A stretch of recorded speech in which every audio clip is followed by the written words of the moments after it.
Hello, my name is Mark Evershed, and I want to do a little tip on Steve Stricker. You know, lately, well, for a while now, we've been hearing about what a great short game Steve Stricker has. Usually when they're talking about Steve Stricker and short game, they're really talking about less than full shots into the green, 100 yards and in, more so than how great, let's say, Tiger is around the greens. It's how good Steve Stricker is at really getting the golf ball close from 100 yards and in with his wedges, and a little further out than that too. Here's the deal.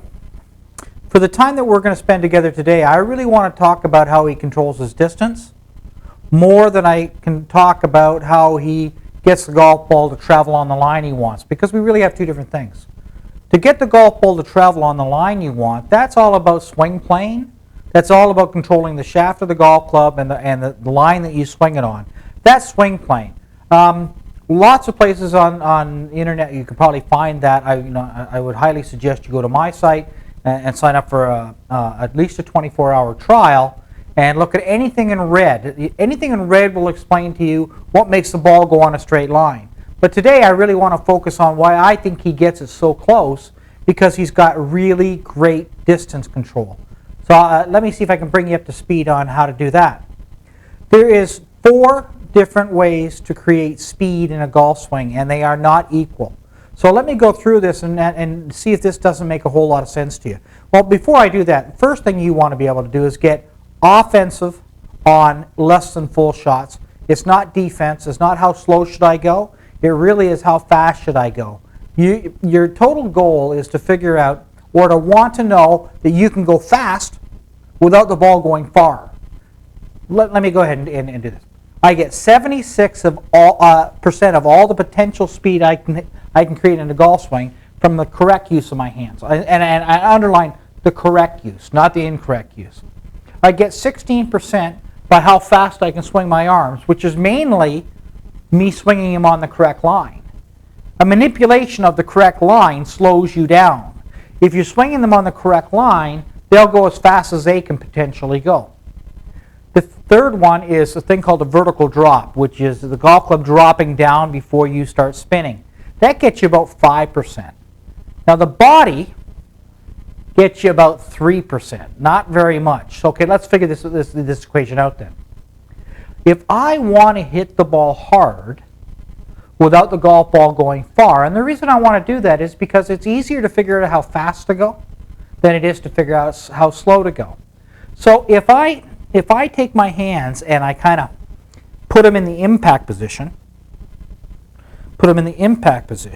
and then swing my arms and my body will follow, I can swing pretty hard without the golf ball going very far. The minute I go,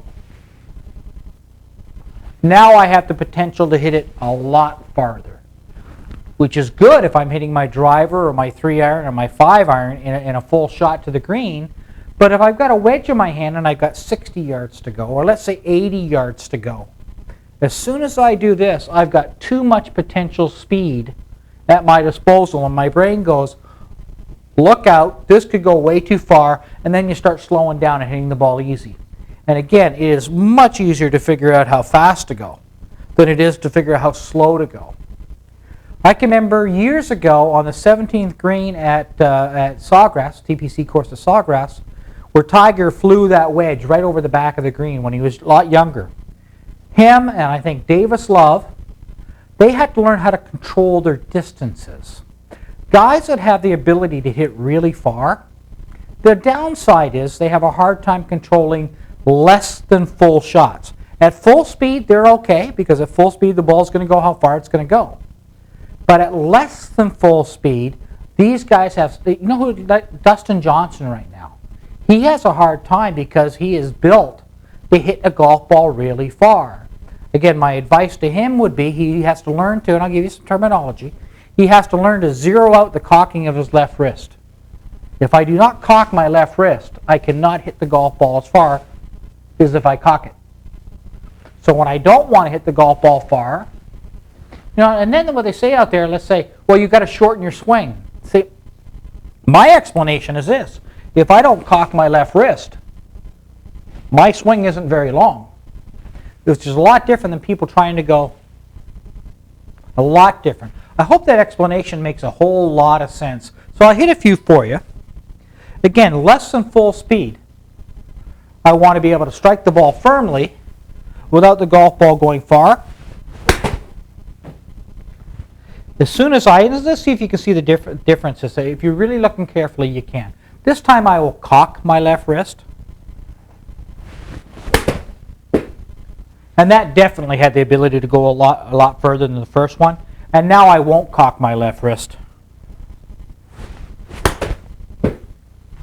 And I think that you say that's why Steve Stricker's swing, his technique is very conducive to hitting it the correct distances. It's not really conducive to hitting it really far, but it is a great swing style. Freddie Funk also, a great swing style to get the distance control correct. Not great to hit it far, but getting the distance control. So two things that I'm going to ask you to research. Get as much research as you can on the plane of the golf swing, because that's what makes the ball go straight out in front of you. Then the second one is learn how to use or learn how to not use the things that make a golf ball go really far. You know, golf is about hitting it straight, and it's about hitting it the right distances. You need both. One is the geometry, to hit the ball straight. One is the physics. You need both to get it done correctly.